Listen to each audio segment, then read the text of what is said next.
जी तो दोस्तों, अब हमारे जितने भी पाकिस्तान दुश्मन अनासर हैं, इनके पास कम होते होते होते होते क्या रह गया। इनके पास वो मरासले थे, वो भी गए, सारा कुछ चला गया, खत्म हो गया, तबाह हो गया इनका।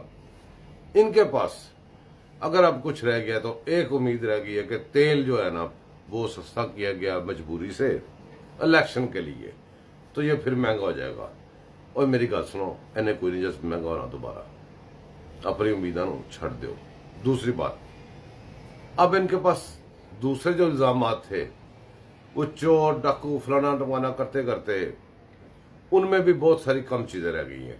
मेरा मशवरा है गवर्नमेंट को कि जो भी बंदा किसी को चोर कहे, टीवी पे बैठ के उसकी रिकॉर्डिंग होती है, उसको दूसरे सुबह कोर्ट में आना चाहिए, या तो वो साबित करे या माफी मांगे या फिर जेल में जाए उसी चोरी के इल्जाम के चक्कर में। तो जब तक हम इनको जवाब नहीं देंगे, ये बिफरते रहेंगे और पाकिस्तान तबाह होता रहेगा। पाकिस्तान को तबाही से बचाएं। इन चोर डाकुओं को, जो दूसरों को चोर डाकू कह के खुद चोरियां करते हैं, इनको सारी चोरियां ओपन करें, इनको अंदर करें, इनके असलियत लोगों को दिखाएं। और इनका जो अब एम है, इनका जो शौक है, इनकी जो उम्मीद आखिरी रह गई है, जब महंगाई होगी, पेट्रोल दोबारा महंगा होगा, अल्लाह ना करे अब दोबारा महंगा हो, अब सस्ता होगा, और दिन ब दिन बेहतरी से बेहतरी इंशाअल्लाह पैदा होगी पाकिस्तान के लिए।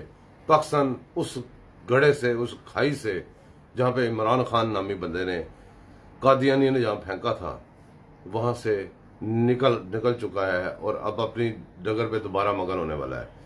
तो पाकिस्तानी बनो, तो इन चोर डाकुओं का साथ ना दो। ये चोर डाकू हैं जो और दूसरों को चोर डाकू कहते हैं। Thank you.